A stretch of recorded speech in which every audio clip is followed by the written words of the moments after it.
Assalamualaikum teman-teman. Seperti biasa sebelum mulai Mimin mendoakan semoga teman-teman semua selalu dalam keadaan sehat walafiat. Oke, kali ini kita akan melanjutkan Martial Master versi novel bagian 299. Bagi yang baru bergabung, selamat bergabung.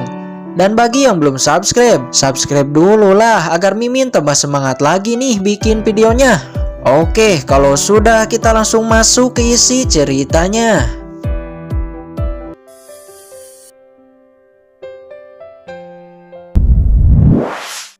Menerobos.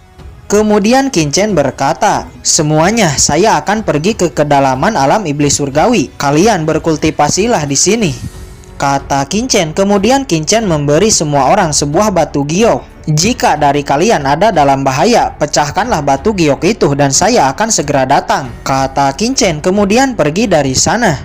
Yukiansu sebenarnya ingin ikut, namun dia tahu bahkan jika dia ikut, dia hanya akan menjadi beban. Baiklah, kalau begitu hati-hati. Yang terpenting bagi mereka semua sekarang adalah meningkatkan kekuatannya agar di masa depan mereka tidak lagi menjadi beban. Pada saat ini, Kincen terus melesat menyusuri pegunungan dan terus masuk lebih dalam ke dalam alam iblis surgawi. Setelah masuk lebih dalam, Kincen melihat ada 3 orang seniman bela diri sedang bertarung. Karena terpojok, salah satunya langsung lari dan 2 lainnya mengejar. Kekuatan spiritual Kincen menyapu dan melihat bahwa orang yang dikejar adalah Wu Gongli. Lantas Kincen langsung keluar dari balik pohon dan menghentikan Wu Gongli. "Nah, terima kasih telah menghentikan orang ini. Saya minta sekarang menyingkirlah, kami akan menangkap orang ini," kata salah satu dari kedua orang itu. Mereka berasal dari dinasti kerajaan selamanya, yaitu salah satu dari 7 dinasti kelas atas. Kincen mengabaikan 2 orang itu. "Kenapa kamu di sini? Mengapa kedua orang itu mengejarmu?" kata Kincen bertanya kepada Wu Gongli. "Saya menemukan reruntuhan istana dan mendapat kristal ajaib. Namun orang-orang dari dinasti kelas atas ini ingin merampasnya," kata Wu Gongli. "Apa itu kristal ajaib?" kata Kincen. "Kristal ajaib berfungsi meningkatkan basis kultivasi hampir seperti batu asli, tapi efeknya jauh lebih baik." Mendengar ini, Kincen cukup senang. Kristal ajaib seperti ini adalah yang sangat dibutuhkannya untuk menerobos di masa depan. "Keluarkan kristal ajaib itu, maka aku akan melindungimu." Wu Gongli tanpa ragu mengeluarkan kristal ajaib itu untuk menyelamatkan nyawanya. Kincen langsung menyimpan kristal ajaib itu ke dalam cincin penyimpanan dan berkata lagi, "Apakah masih ada harta langka lainnya di dalam reruntuhan istana itu?" "Ya, selain banyak kristal ajaib, juga di sana ditemukan kolam ajaib," kata Wu Gongli. "Bocah, cepat menyingkirlah, serahkan orang itu kepada kami," kata kedua orang itu. Kemudian Kincen memandang mereka berdua dan berkata, "Saya akan melindungi orang ini, lebih baik kalian berdua yang pergi, jika tidak jangan salahkan saya bertindak kejam." "Hahaha, baiklah kalau begitu, saya ingin melihat kekuatan apa yang dimiliki bocah kecil sepertimu untuk melindunginya," kata salah satu orang dari dinasti kerajaan selamanya, seraya mengeluarkan sebuah pedang dan langsung menyerang Kincen.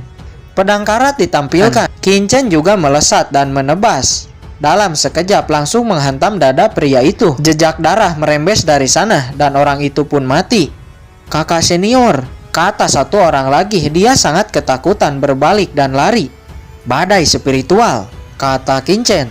Sebelum bisa lari, pria itu langsung terdiam, linglung. Sebelum dia sadar, cahaya pedang langsung menghantam dan dia pun jatuh. Kincen menarik cincin penyimpanan dari keduanya.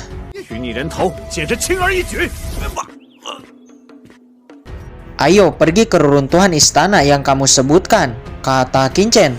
"Tapi di sana banyak jenius dari dinasti kelas atas," kata Wu Gongli. "Tidak perlu khawatir, tugasmu hanya untuk mengantarku." "Baiklah," kata Wu Gongli dan mereka berdua pun pergi menuju reruntuhan istana. Beberapa saat kemudian di bawah petunjuk jalan Wu Gongli, Kincen telah sampai di reruntuhan istana. "Tuan Mudakin, kita sudah sampai," kata Wu Gongli. "Antar aku ke tempat kamu menemukan kristal ajaib," kata Kincen. "Baik, ayo." "Tuan Mudakin, disinilah saya menemukan kristal ajaib. Meng Jiang Yuan dan lainnya juga tadi ada di sini," Namun entah kemana mereka sekarang. Sepertinya semua harta di sini juga telah diambil, kata Wu Gongli. Terlihat di sana ada beberapa mayat dan juga jejak pertempuran. Lalu di mana kolam ajaib yang kamu sebutkan sebelumnya? Kata Qin Chen. Jika saya tidak salah dengar, kolam ajaib itu seharusnya ada di kedalaman istana ini, kata Wu Gongli. Baiklah, kalau begitu sekarang saya akan masuk lebih dalam. Jika kamu takut, kamu boleh pergi. Namun jika kamu ingin ikut masuk, saya juga tidak melarang. Tapi jika kita mendapati bahaya, saya mungkin tidak dapat menolongmu, kata Qin Chen. Wu Gongli ragu-ragu sejenak sebelum akhirnya dia juga ingin masuk bersama Qin Chen. Oke, kalau begitu ayo kita masuk. Kemudian mereka berdua memasuki sebuah lorong. Di sepanjang lorong ada beberapa ruang rahasia, tapi itu sudah dibuka dan hanya ada beberapa mayat yang tergeletak. Mendapati lorong-lorong ini cukup membingungkan. Qin Chen kemudian mengeluarkan serangga roh. Nampaknya energi ki sejati aneh yang ada di sini merupakan makanan yang bagus untuk serangga-serangga ini, kata Qin Chen. Dengan bantuan serangga roh, Qin Chen akhirnya menemukan beberapa ruangan rahasia yang belum ditemukan siapapun dan mendapat tanaman obat spiritual juga beberapa kristal langka. Beberapa saat kemudian, serangga roh membawa Qin Chen ke sebuah ruangan rahasia lainnya yang lebih besar. Di saat Qin Chen dan Wu Gongli memasuki ruangan itu, nampak sudah ada 5 orang ahli martial venerable di dalamnya. 2 orang dari kelimanya menghampiri Qin Chen memberi hormat dan berkata, "Pahlawan muda Qin, kamu juga ada di sini." Orang ini bernama Juhai. Ternyata kedua orang ini adalah yang selamat dari lembah. Melihat Qin Chen, dia cukup terkejut. Dia tahu kekuatan Qin Chen. Bahkan Tuan Muda Shen Meng Chen mati dengan mudah. "Juhai, mengapa kamu begitu menghormati anak dari dinasti Dawei ini?" kata 3 orang ahli martial venerable lainnya. Qin Chen hanya mengabaikan mereka dan melihat sekeliling. Qin Chen menemukan beberapa pembatas dan harta di dalamnya. Harta di dalamnya adalah kristal ajaib dengan ukuran cukup besar dan juga ada selip batu giok. "Nah, apa yang kamu lihat? Tempat ini ditemukan pertama kali oleh saya," kata salah satu dari 3 orang ahli martial venerable itu.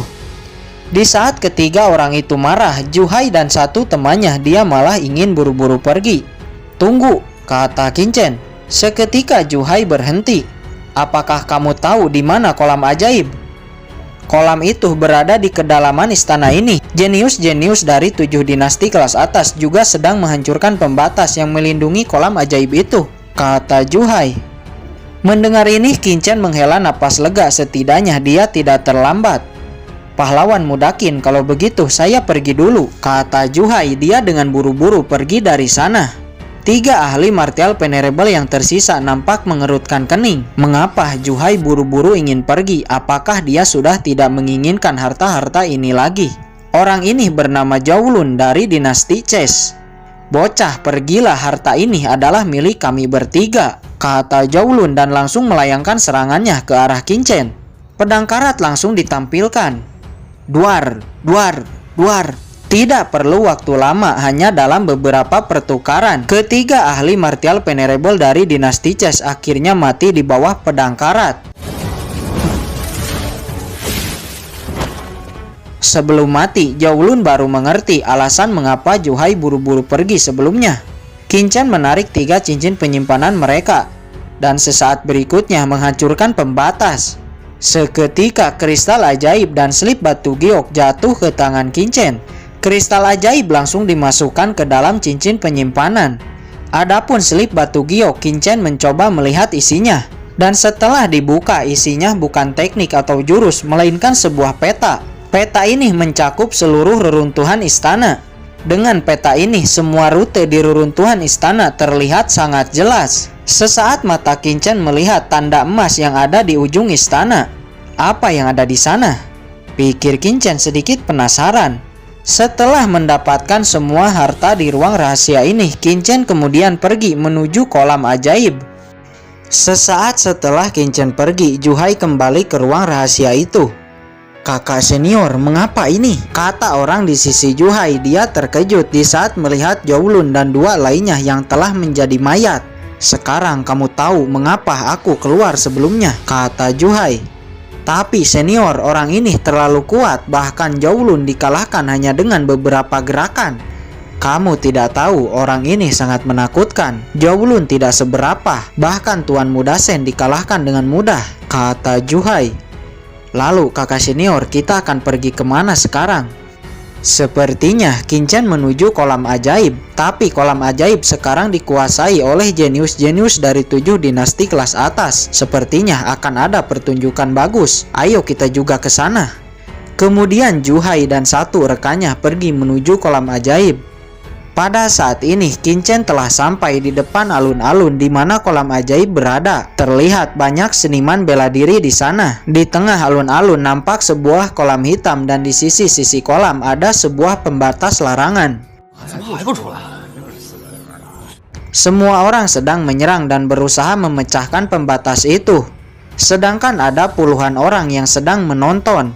Aura beberapa orang ini cukup kuat. Qin Chen melihat di antara orang-orang yang sedang berusaha memecahkan pembatas larangan, ada orang-orang yang ia kenal, yaitu Di Tianyi, Leng Wushuang, dan juga Meng Jiangyuan. Tuan Muda Qin, orang-orang itu adalah orang-orang dari 7 dinasti kelas atas, kata Wu Gongli.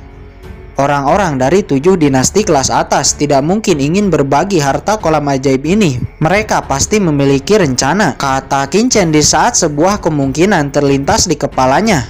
Tuan Muda Qin, apa yang harus kita lakukan? Saya tidak bisa masuk, orang dari dinasti kerajaan selamanya mengenali saya, kata Wu Gongli. Kamu sembunyi di sini, saya yang akan masuk. Tapi Tuan Muda Qin, orang-orang dari dinasti Qian mengenalimu. Jangan khawatir, saya memiliki cara untuk itu. Sebuah segel dibentuk, teknik mengubah penampilan dirilis. Seketika penampilan Qin Chen berubah. Ini adalah teknik rahasia yang dipelajari Qin Chen di kehidupan sebelumnya. Tidak menyangka teknik ini akan berguna sekarang, gumam Qin Chen. Kamu jangan keluar, saya akan masuk sekarang, kata Qin Chen dan pergi memasuki alun-alun. Wu Gongli hanya terdiam, wajahnya terkejut di saat melihat teknik mengubah penampilan ini.